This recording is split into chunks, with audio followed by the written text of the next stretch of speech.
हरे कृष्णा। भक्ति रसाम सिंधु के अध्ययन में आप सबका स्वागत है। अध्याय 12 दिव्य सेवा के अंग। शास्त्रों का श्रवण। श्री रूप गोस्वामी के अनुसार कोई भी ऐसी पुस्तक जो भक्ति के अग्रसर होने में प्रकाश डालती है वह शास्त्र मानी जाती है, और इसलिए हमारे लिए भक्ति रसाम सिंधु भी एक शास्त्र है। श्रील मध्वाचार्य ने भी शास्त्र की परिभाषा रामायण, महाभारत, पुराण, उपनिषद, वेदांत या ऐसे ही शास्त्रों के अनुसरण में लिखे अन्य ग्रंथ के रूप में दी है। स्कंद पुराण में आता है, जो व्यक्ति वैष्णव भक्ति के अनुशीलन को प्रतिपादन करने वाले साहित्य के अध्ययन में निरंतर लगा रहता है वह मनुष्य समाज में कीर्ति पाता है और भगवान कृष्ण पर उस पर प्रसन्न होते हैं। जो व्यक्ति ऐसे साहित्य को अपने घर में सावधानीपूर्वक सजो कर रखता है और उसे सादर नमस्कार करता है वह सारे पाप फलों से मुक्त हो जाता है, अंततः देवताओं द्वारा पूजनीय बनता है। नारद मुनि ने एक कथन कहा है, नारद मुनि के प्रति एक कथन है, हे नारद, जो व्यक्ति वैष्णव साहित्य लिखता है और अपने घर में ऐसे साहित्य को रखता है उसके घर में सदैव भगवान नारायण का वास होता है। पहले प्रिंटिंग प्रेस नहीं होता था, तो लोग गीता या भागवत पढ़ना है तो उसको दूसरे के पास देख कर उसको लिखते थे और फिर पढ़ पाते थे। आज हमारे पास उपलब्ध है प्रिंट। श्रीमद् भागवत में कहा गया है, श्रीमद् भागवत समस्त वेदांत का सार है। जो व्यक्ति किसी न किसी तरह श्रीमद् भागवत के अध्ययन में अनुरक्त हो गया है उसे अन्य साहित्य पढ़ने में कोई स्वाद नहीं आता। दूसरे शब्दों में, जिस व्यक्ति ने श्रीमद् भागवत के दिव्य आनंद का आस्वादन लिया है वह संसारी लेखनों से कभी संतुष्ट नहीं हो सकता। तो अनेक न्यूज़पेपर, कली पुराण हैं और बहुत सारी काल्पनिक कहानियाँ भी लोग लिखते हैं, पर भक्त है उसमें रुचि नहीं लेता है। मथुरावास। वराह पुराण में मथुरा के आवासीय मकानों की प्रशंसा पाई जाती है। भगवान वराह पृथ्वी के लोगों से कहते हैं, जो व्यक्ति मथुरा के अतिरिक्त अन्य स्थानों के प्रति आकृष्ट होता है वह निश्चित रूप से माया द्वारा सम्मोहित हो जाएगा। ब्रह्मांड पुराण में कहा गया है कि तीनों लोकों के सारे तीर्थ स्थानों की यात्रा करने के सारे फल मथुरा की पवित्र भूमि के स्पर्श मात्र से प्राप्त किए जा सकते हैं। अनेक शास्त्रों में कहा गया है कि मथुरा की भूमि के श्रवण, स्मरण, महिमागान, वांछा, दर्शन या स्पर्श मात्र से मनुष्य की सारी इच्छाएं पूरी हो जाती हैं। यानी कि धाम का वास जो है मथुरा मंडल, जिसमें वृंदावन, गोवर्धन इत्यादि सब आ जाता है, तो ऐसे दर्शन और उसमें रहना, क्योंकि ऐसे धाम में हमेशा भगवान का कीर्तन होता है, भगवान के भक्तों का संग होता है, तो इसलिए धाम है वो पवित्र करने वाला है। भक्तों की सेवा करना। पद्म पुराण में वैष्णवों या भक्तों की सेवा की प्रशंसा की गई है। शिवजी पार्वती से कहते हैं, हे पार्वती, पूजा की अनेक विधियां हैं किंतु इनमें से परम पुरुष की पूजा सर्वश्रेष्ठ है। किंतु भगवान की पूजा से भी बढ़कर उनके भक्तों की पूजा है। और भक्त है ऐसा नहीं कहेंगे कि तुम मेरी पूजा करो, भगवान की पूजा नहीं करो। जैसे कोई हनुमान जी की भक्ति करता है तो राम की भक्ति उसको करना ही चाहे, उसी प्रकार से कोई प्रभुपाद जी को पूजता है तो कृष्ण को पूजेगा ही। श्रीमद् भागवत में ऐसा कथन मिलता है, मैं भक्तों का निष्ठावान सेवक बनना चाहूँगा क्योंकि इनकी सेवा करने से भगवान के चरण कमलों की अनन्य भक्ति प्राप्त की जा सकती है। भक्तों की सेवा समस्त भौतिक संतापों को कम करने वाली और भगवान के प्रति गहन भक्ति प्रेम उत्पन्न करती है। स्कंद पुराण में कहा गया है, जिनके शरीर पर शंख, चक्र, गदा एवं पद्म के चिन्ह रूपी तिलक लगे रहते हैं और जो अपने सिर पर तुलसी दल धारण करते हैं तथा जिनके शरीर गोपी चंदन से सदैव अलंकृत रहते हैं, उनका एक बार भी दर्शन करने से दर्शक सारे पाप कर्मों से मुक्त हो जाता है। उसी प्रकार से श्रीमद् भागवतम में कथन मिलता है, भक्त के पास जाने, उसके चरण कमल छूने या उसे आसन देने से मनुष्य सारे पाप कर्मों के फलों से मुक्त हो जाता है। इसमें कोई संशय नहीं है। यहाँ तक कि ऐसे वैष्णवों के कार्यकलापों के स्मरण से ही मनुष्य अपने परिवार सहित शुद्ध हो जाता है, तो फिर उसकी प्रत्यक्ष सेवा करने के विषय में क्या कहा जाए। आदि पुराण में कहा गया है, भगवान अर्जुन को कहते हैं, हे पार्थ, जो अपने को मेरा भक्त बताता है वह मेरा भक्त नहीं है। जो अपने को मेरे भक्त का भक्त बतलाता है असल में वही मेरा भक्त है। कई लोग क्लेम करते हैं कि मैं कृष्ण का भक्त हूँ, तो हम कहते हैं हम रूपानुग है, प्रभुपाद अनुग हैं, तो उससे भगवान और प्रसन्न होते हैं। कोई भी व्यक्ति भगवान के पास सीधे नहीं पहुँच सकता, उसे शुद्ध भक्तों के माध्यम से उन तक पहुंचना चाहिए। आज के समय में लोग इसकी चुनौती देंगे कि क्यों हम कृष्ण के पास सीधा नहीं पहुंच सकते, पर भगवान ने यही पद्धति बनाई है। इसलिए वैष्णव आचार पद्धति में मनुष्य का पहला कर्तव्य किसी भक्त को गुरु रूप में स्वीकार करना और तब उसकी सेवा करना होता है। श्री रूप गोस्वामी भक्ति रसायन सिंधु में विभिन्न शास्त्रों के द्वारा उद्धरण महान आचार्य तथा भगवत भक्तों को मान्य है। तो भक्ति से यहाँ पर रूप गोस्वामी ने उदाहरण दिए हैं, वो शास्त्रों के अनुसार ही है। अनेक शास्त्रों में ये बात को स्पष्ट किया गया है। अपने पद के अनुसार भगवान की सेवा करना। पद्म पुराण में कहा गया है कि मनुष्य को चाहिए कि अपनी आर्थिक स्थिति के अनुसार विभिन्न उत्सवों को संपन्न करे। हर व्यक्ति को चाहिए कि भगवान के विभिन्न उत्सवों एवं समारोहों को अवश्य मनाए। कभी आप मंदिर नहीं जा सकते तो घर पर ही, जब भगवान का आविर्भाव है, भक्तों का तिरुभाव है, तो उस दिन है घर पर ही विशेष आयोजन, उसके बाद में श्रवण किया जाए या विशेष भोग लगाया जाए। उत्सवों के अनुसार है मंदिर को सजाया जाए, घर को सजाया जाए। कार्तिक में भक्ति करना। इन सर्वाधिक महत्वपूर्ण उत्सवों में एक उत्सव है ऊर्ज व्रत। यह कार्तिक मास में मनाया जाता है। इस उत्सव में विशिष्टतया वृंदावन में दामोदर रूप में भगवान के अर्चावृत की पूजा का विशेष कार्यक्रम होता है। दामोदर का संदर्भ है अपनी माता यशोदा द्वारा कृष्ण को रस्सी से बांधे जाना। कहा जाता है कि जिस प्रकार भगवान दामोदर अपने भक्तों के अत्यंत प्रिय है, उसी प्रकार दामोदर मास अथवा कार्तिक मास उन्हें अति प्रिय है। कार्तिक मास में ऊर्ज व्रत के समय मथुरा में भक्ति करने की विशेष संस्तुति की गई है। आज भी अनेक भक्त इस प्रथा का पालन करते हैं। वे मथुरा या वृंदावन में पूरे कार्तिक मास में भक्ति करने के उद्देश्य से वहां जाकर ठहरते हैं। पद्म पुराण में कहा गया है, भगवान भक्त को मुक्ति या भौतिक सुख तो दे सकते हैं, किंतु भक्तगण कार्तिक मास में मथुरा में रहकर कुछ भक्ति कर लेने पर ही भगवान की शुद्ध भक्ति प्राप्त करना चाहते हैं। तात्पर्य यह है कि भगवान उन सामान्य व्यक्तियों को भक्ति नहीं प्रदान करते जो भक्ति के विषय में निष्ठावान नहीं हैं, किंतु ऐसे निष्ठा रहित व्यक्ति भी यदि कार्तिक मास में विशेषतया मथुरा मंडल में रहकर विधिपूर्वक भक्ति करते हैं तो उन्हें भगवान की व्यक्तिगत सेवा प्राप्त होती है। तो चतुर्मास में भी विशेष रूप से कार्तिक महीने में अनेक प्रकार के व्रत और भक्त है धारण करके धाम में वास करते हैं। भगवान की लीला संबंधी उत्सवों को मनाना। भविष्य पुराण में बताया गया है भगवान की प्रागट्य तथा उनकी अन्य दिव्य लीलाओं के उत्सवों को मनाने के विषय में, हे जनार्दन, हमें बतलाइए कि आपकी माता देवकी ने आपको किस दिन जन्म दिया। यदि आप हमें यह बतला दे तो हम उसी तिथि को महोत्सव मनाएं। हे केशी के संहारक, हम आपके चरणों को कमल पर पूर्ण रूपेण शरणागत है और हम उत्सवों के द्वारा आपको केवल प्रसन्न करना चाहते हैं। तो यहाँ पर भक्त पूछ रहा है कि भगवान आप बता दीजिए कि आपका जन्माष्टमी कब आता है, या तो उसके अनुसार हम उसको मनाएं। भविष्य पुराण का यह कथन है कि भगवान के विविध उत्सवों को मनाने से भगवान अवश्य प्रसन्न होते हैं।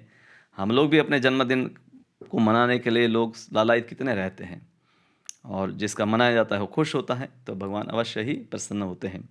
आदि पुराण में कहा गया है, जो व्यक्ति भगवान के पवित्र नाम का निरंतर कीर्तन करता है, जो भक्ति में तल्लीन रहकर दिव्य आनंद का अनुभव करता है, उसे केवल मुक्ति कभी नहीं दी जाती, अपितु भक्ति की सुविधाएं प्रदान की जाती हैं। मुक्ति का अर्थ है भौतिक कर्म से छुटकारा। मुक्ति को हो जाने पर इस जगत में उसे फिर से जन्म नहीं लेना पड़ता।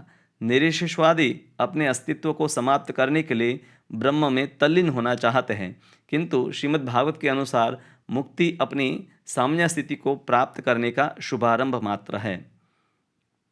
स्वरूपेण व्यवस्थित, अपने स्वाभाविक स्वरूप को प्राप्त करना ये मुक्ति है। हर जीव की सामान्य स्थिति भगवत सेवा में संलग्न होना है। जीवे स्वरूप ही कृष्णेन नित्यदास। आदि पुराण के कथन से ऐसा प्रतीत होता है कि भक्त केवल भक्ति में तल्लीन रहने से संतुष्ट होता है, उसे भौतिक बद्ध जीवन से किसी मुक्ति की आकांक्षा नहीं रहती। दूसरे शब्दों में, जो व्यक्ति भक्ति में तल्लीन रहता है वह ऊपर से भले ही भौतिक जीवन स्थिति में रहता प्रतीत हो, किंतु वास्तव में रहता नहीं। तो भौतिक संसार में भक्त दिखाई देता है कि वो रह रहा है, पर अगर वो भक्ति में लगा है तो समझना चाहिए कि वो उससे परे है। भक्तों के बीच श्रीमद् भागवत का पाठ। श्रीमद् भागवत वैदिक ज्ञान का कल्पतरु है। वेद का अर्थ है ज्ञान की राशि। मानव समाज को जिस किसी ज्ञान की आवश्यकता है वह श्रीमद् भागवत में पूर्णतया प्रस्तुत किया गया है।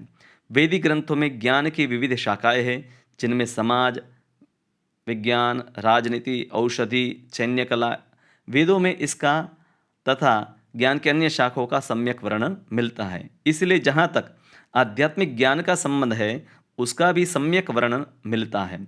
श्रीमद् भागवत को वेदों के इस कल्प वृक्ष का पक्व फल माना जाता है। निगम कल्पतरो गलित फलम, वृक्ष का सम्मान फल उत्पादन के कारण है। उदाहरणार्थ आम्र वृक्ष को अत्यंत मूल्यवान माना जाता है, क्योंकि इसमें फलों के राजा आम के फल लगते हैं। जब आम पकता है तो यह वृक्ष का सबसे बड़ा उपहार होता है। उसी प्रकार श्रीमद् भागवत को वैदिक वृक्ष का पक्व फल माना जाता है।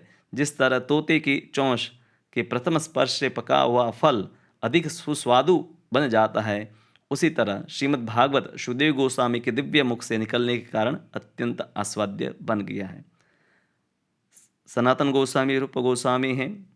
अपने पूर्व जीवन में भी जब वो मंत्री थे तब भी श्रीमद् भागवत भक्तों के साथ बैठकर पढ़ते थे। बाद में जब वृंदावन गए तब भी भक्तों के साथ बैठकर है श्रीमद् भागवतम पढ़ते थे। और उसी प्रकार से चैतन्य महाप्रभु कई भक्तों को ये निर्देश दिए कि आपको भक्तों के संग में भागवत की चर्चा करनी चाहिए। श्रीमद् भागवत को अविच्छिन्न शिष्य परंपरा से प्राप्त करना चाहिए।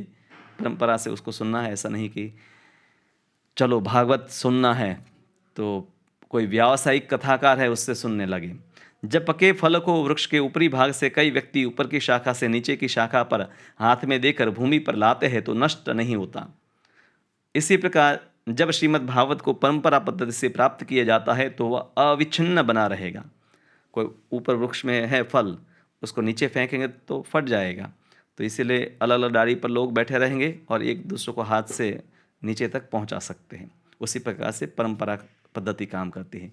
भगवद गीता में कहा गया है कि दिव्य ज्ञान को प्राप्त करने की विधि शिष्य परंपरा है। ऐसे ज्ञान को उन परंपरागत अधिकारी व्यक्तियों के माध्यम से प्राप्त करना चाहिए जो शास्त्रों के असली प्रयोजन को जानते हैं।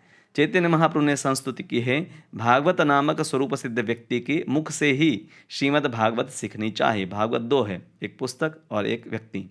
तो जो भागवत का पालन कर रहा है ऐसे व्यक्ति से भागवत सुनो। भागवत का अर्थ है भगवान से संबंधित, इसलिए भक्त को कभी कभी भागवतम कहा जाता है। जो ग्रंथ भागवत की भक्ति में संबंधित हो वही भी भागवत कहलाता है। चैतन्य महाप्रभु की संस्तुति है कि श्रीमद् भागवत का असली स्वाद चखने के लिए भागवतम पुरुष से ही शिक्षा ग्रहण करनी चाहिए। मुक्त पुरुष के लिए भी श्रीमद् भागवत आस्वाद्य है। सुखदेव गोस्वामी ने स्वीकार किया है कि यद्यपि वे अपनी माता के गर्भ से ही मुक्त पुरुष थे, किंतु श्रीमद् भागवत के आस्वादन के बाद ही वे महान भक्त बने। इसलिए कृष्ण भावनाव्रत में अग्रसर होने के इच्छुक व्यक्ति को श्रीमद् भागवत के तात्पर्य आस्वादन प्रामाणिक भक्तों की व्याख्या से ही करना चाहिए। श्रीमद् भागवतम में सुखदेव गोस्वामी स्वीकार करते हैं कि यद्यपि वे निराकार ब्रह्म के प्रति अत्यधिक आकृष्ट थे, किंतु जब उन्होंने अपने पिता व्यासदेव के मुख से भगवान की दिव्य लीलाएं सुनी तो वे श्रीमद् भागवत के प्रति अत्यधिक आकृष्ट हुई। भाव यह है कि व्यासदेव भी स्वरूप सिद्ध पुरुष थे। उन्होंने अपना पक्व दिव्य ज्ञान सुखदेव गोस्वामी को ऊपर कथित विधि से प्रत्यक्ष रूप से प्रदान किया। अनेक ग्रंथ लिखने के बाद व्यासदेव ने श्रीमद् भागवत की रचना की नारद जी की प्रेरणा से। तो इसलिए भक्तों को प्रयास करना चाहिए हर रोज़, जैसे गीता का 1-2 श्लोक पढ़ना। तो भागवत है, जो भक्त है गंभीर हो गए हैं भक्ति में, हर रोज़ थोड़ा थोड़ा उसको सुनते रहें। प्रगत भक्तों की संगति करना। शुद्ध भक्तों के समाज में श्रीमद् भागवत की व्याख्या करने का महत्व शौनक मुनि ने नैमिषारण्य की सभा में शुद्ध गोस्वामी की उपस्थिति में बतलाया था।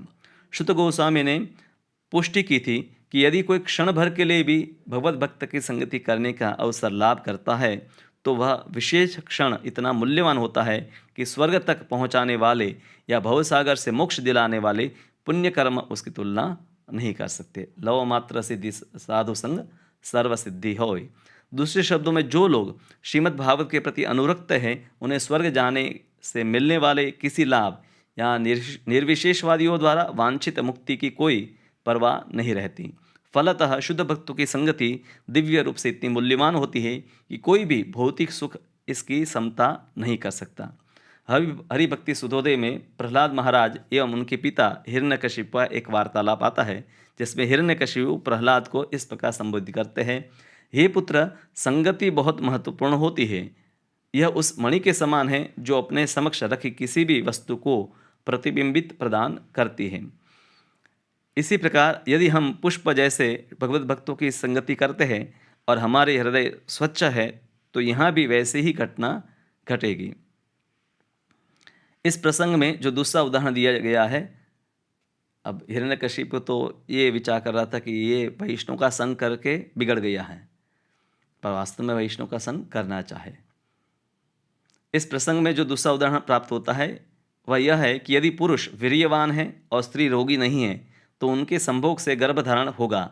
इसी तरह यदि आध्यात्मिक ज्ञान का ग्राहक और उसका दाता दोनों निष्ठावान तथा प्रामाणिक है, तो परिणाम उत्तम होंगे। ये भागवत की महिमा में भी बताया गया है कि श्रोता और वक्ता दोनों की योग्यता के ऊपर निर्भर होता है कि वो कथा का परिणाम क्या होगा। जैसे गोकर्ण ने कथा की तो पहली बार उसका भाई जो प्रेत के रूप में था वो मुक्त हो गया।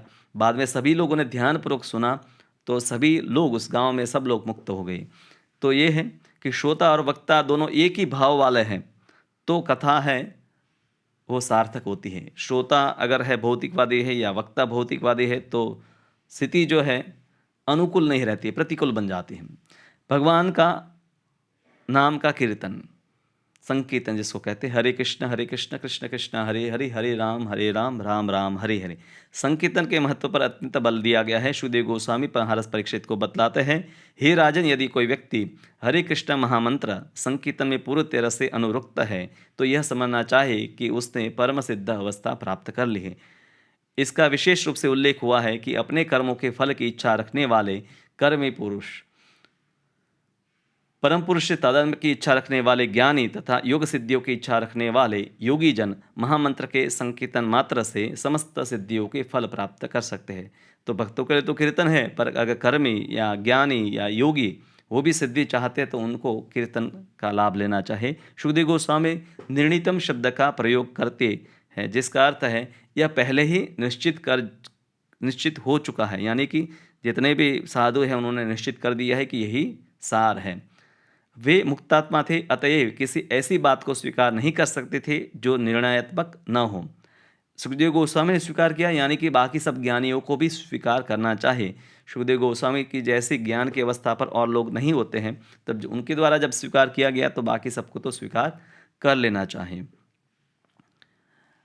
इस निष्कर्ष पर पहले ही पहुंचा जा चुका है कि जिसने संकल्प पूर्वक तथा दृढ़ता पूर्वक हरे कृष्ण मंत्र के संकीर्तन की अवस्था प्राप्त कर ली है, उसे कर्म, ज्ञान तथा योग की अग्नि परीक्षाओं में खरा उतरा माना लेना चाहिए, यानी कि पहले ही वो व्यक्ति उन अवस्थाओं को पार कर लिया है। इसी बात की पुष्टि आदि पुराण में कृष्ण द्वारा की गई है। वे अर्जुन को संबोधित करते हैं, जो व्यक्ति मेरे दिव्य नाम के कीर्तन में लगा रहता है उसे सदा मेरी संगति में रहता मान लो। मैं तुमसे स्पष्ट कहता हूँ कि मैं ऐसे भक्त का आसानी से कृतदास बन जाता हूँ। कृत यानी कि खरीदा हुआ दास। पद्म पुराण में कहा गया है, हरे कृष्ण मंत्र की कीर्तन उसी व्यक्ति के ओठों पर रहता है जिसने अनेक जन्मों तक वासुदेव की पूजा की है। ऐसा नहीं कि व्यक्ति को तुरंत है कीर्तन में श्रद्धा आ जाती है, अनेक जन्मों तक है भक्ति करने के बाद वो इस स्तर पर पहुँचता है कि अब लगातार भगवान का कीर्तन करता है। आगे कहा गया है, भगवान के पवित्र नाम तथा साक्षात भगवान में कोई अंतर नहीं होता। फलतः पूर्णता, शुद्धता तथा नित्यता में पवित्र नाम भगवान के ही समान पूर्ण है। पवित्र नाम न तो भौतिक ध्वनि है, न ही इसमें कोई भौतिक कलमश रहता है। अतएव जो व्यक्ति अपनी इंद्रियों को शुद्ध नहीं किए रहता, वह पवित्र नाम का निरपराध कीर्तन नहीं कर सकता। दूसरे शब्दों में, भौतिक इंद्रिया हरे कृष्ण महामंत्र का कीर्तन समुचित ढंग से नहीं कर पाती, किंतु इस कीर्तन की विधि को अपनाने से मनुष्य को आत्मशुद्धि का वास्तविक अवसर मिलता है, जिससे वह शीघ्र ही निरपराध भाव से कीर्तन कर सके। चैतन्य महाप्रभु ने हृदय की धूल साफ करने के लिए सबको हरे कृष्ण का कीर्तन करने की सलाह दी है। यदि हृदय की धूल साफ हो जाए तो मनुष्य पवित्र नाम के महत्व को वास्तव में समझ सकता है। जो व्यक्ति इस धूल को अपने हृदयों से हटाना नहीं चाहते हैं, अपितु उसे उसी तरह रहने देना चाहते हैं, वे हरे कृष्ण मंत्र के कीर्तन का दिव्य फल नहीं कर सकते। तो कीर्तन को अपनाए हैं तो व्यक्ति को अब स्वीकार करना चाहिए कि अब मुझे अपने मन में जो कलमश है, काम, क्रोध, लोभ, मोह, मद मत्सर, इससे मुक्ति प्राप्त करनी है। पर इसको बनाए रखने की इच्छा है तो फिर कीर्तन का फल नहीं प्राप्त होगा। अतएव हर एक को भगवान के प्रति सेवा भाव विकसित करने के लिए प्रोत्साहित किया जाना चाहिए, क्योंकि इससे निरपराध भाव से कीर्तन करने में सहायता मिलेगी। इस तरह गुरु के मार्गदर्शन में शिष्य को सेवा करने का और साथ ही हरे कृष्ण मंत्र के कीर्तन का प्रशिक्षण दिया जाता है। तो ये गुरु का कार्य है कि जो अपने शिष्य हैं उनको ये ट्रेनिंग दे कि जिसपे उसमें सेवा भाव विकसित हो। जो ही मनुष्य में रागानुगा भक्ति भाव विकसित होता है वह महामंत्र के पवित्र नाम का दिव्य प्रकृति को तुरंत समझ लेता है। तो राग उत्पन्न होना यानी कि स्वभाव से ही अब सेवा करने की इच्छा, तो ये उच्चतम अवस्था है। मथुरावास पद्म पुराण में मथुरा या द्वारका जैसे पवित्र स्थानों में निवास करने का महत्व बताया गया है। विभिन्न तीर्थ स्थानों की यात्रा करने का अर्थ है भवबंध से छुटकारा प्राप्त करना, किंतु यह छुटकारा सर्वोच्च सिद्धावस्था नहीं है। इस मुक्तावस्था को प्राप्त करने के बाद भगवान की भक्ति में लगना होता है। ब्रह्मभूत अवस्था प्राप्त करने के बाद मनुष्य भक्ति में और अधिक अग्रसर हो सकता है, क्योंकि ब्रह्मभूत प्रसन्नात्मा न शोषति न कांक्षति सम सर्वेषु भूतेषु मद भक्ति लभते पराम। तो ब्रह्मभूत अवस्था के बाद भगवान की भक्ति है देहात्म बुद्धि से मुक्त होकर चालू होती है। उससे पहले जो भक्ति हो रही है देहात्म बुद्धि के साथ हो रही है, फिर भी हमें भक्ति करते रहनी चाहिए, और क्योंकि देहात्म बुद्धि से मुक्त होने का भी तरीका तो वही है। इस तरह भगवान की दिव्य प्रेममयी भक्ति की यह प्राप्ति ही जीवन का लक्ष्य है। और जो व्यक्ति मथुरा मंडल में कुछ क्षण भी निवास करता है उसे यह सरलता से प्राप्त हो जाती है। इससे आगे भी कहा गया है, ऐसा कौन होगा जो मथुरा भूमि में की पूजा करने को तैयार नहीं होगा। मथुरा समस्त कर्मियों एवं मुमुक्षुओं का इच्छाओं एवं आकांक्षाओं से उद्धार करने वाली है। मथुरा उन भक्तों की इच्छाओं को अवश्य पूरा करेगी जो केवल भगवत भक्ति में ही तल्लीन रहने के आकांक्षी है। वैदिक साहित्य में भी कहा गया है, कैसी विचित्र बात है कि मथुरा में एक दिन भी वास करने से मनुष्य को भगवान के प्रति दिव्य प्रेम भाव उत्पन्न हो जाता है। यह मथुरा भूमि अवश्य ही वैकुंठ धाम से अधिक गरीयसी है। तो ऐसा देखा गया है कि कई भक्त हैं मथुरा या वृंदावन में यात्रा में 3-4 दिन के लिए जाते हैं और पहले भक्ति में गंभीर नहीं थे, गंभीर हो जाते हैं, 16 माला करने लगते हैं, सुबह उठने लगते हैं, सत्संग में भाग लेने लगते हैं।